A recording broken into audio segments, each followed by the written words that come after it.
Since Martinsville is a short track, there's only 6 guys on the air today.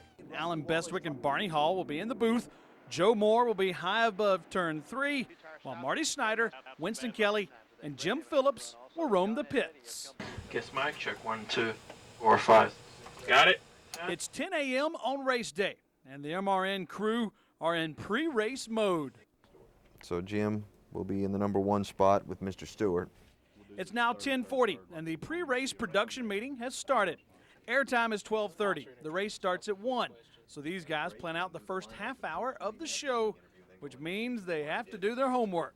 There's so much happens in this sport. There's so many people involved, so many situations, strategies that change, that you almost just have to be here and kind of let it seep in on a weekly basis and ask those why questions after something happens that you've never seen before, so next time it comes up, you know.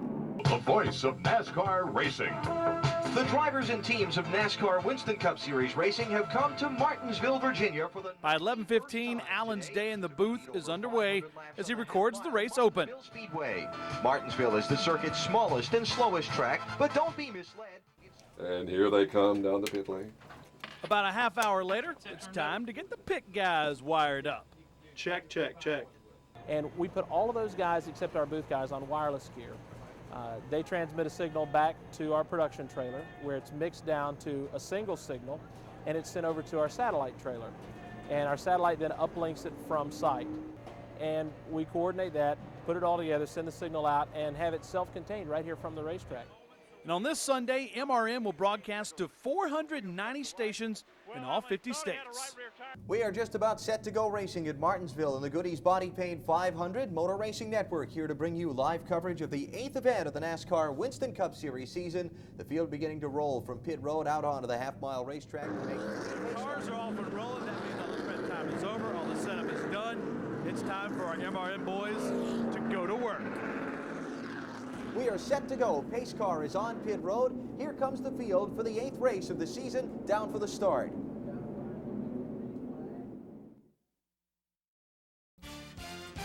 We are set to go. Pace car is on pit road. Here comes the field for the 8th race of the season, down for the start. Now the green flag goes in the air, and Mark Martin on the brake really gets a good start, heads off into turn number 1. He may go in there single file. 3 wide for the 3rd spot. Tony Stewart doesn't come up to speed. Jeff Burton, Ken Schrader, and Rusty Wallace all pass him on the backstretch. He'll get that dreaded stop and go that we talked about. Trouble in turn 2 as Jeremy Mayfield gets turned around in front of oncoming traffic. Steve Clark blocked behind him. Cars scattered to the inside and outside to get by.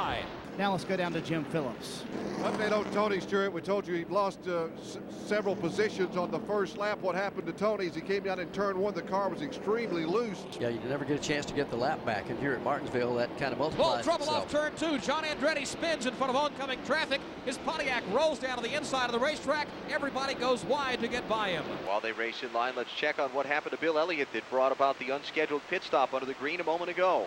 Well, Alan, he thought he had a right rear tire going down on the McDonald's drive-through. Ford came in and changed the right side tires. Marty Snyder. Jeremy Mayfield has been in a couple of times. His car fairly banged up from that last wreck. Joe Nemechek stayed in. Probably right now you're wondering, how are they doing this? Well, most broadcasts have a producer. These guys don't. They do it by feel, kind of on the fly. If the guys have something to say, then they push what they call a clicker. It's something that only those guys can hear. You and I can't hear it at home. And when you click, you better be ready to talk. It's all a feel. So if you click in and someone hears noise, they're coming to you, and you better have something to say. And I've clicked in and had nothing to say before, so it's been a bad situation. This is going to be a dandy finish here at Martinsville this afternoon. Well, I hope we get a caution. I hate to see it go down like that.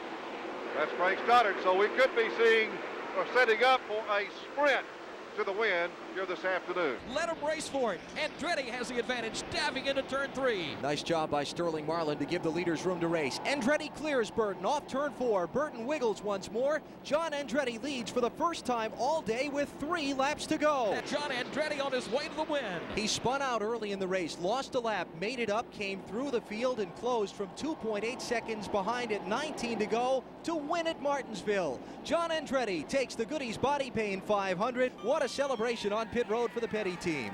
He had to make up a lap, got behind, qualified bad, put him behind, then he spun out down there and got a lap down, was able to make that back up. But that's a heck of a race, man.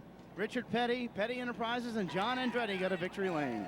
You've won on a super speedway, now a short track. What's next? I don't know. I'm just so happy that I can hardly stand it. I mean, I'm ready to fall out of my skin. I'm Alan Bestwick. So long from Martinsville. John Andretti has won today's Goodies Body Pain 500.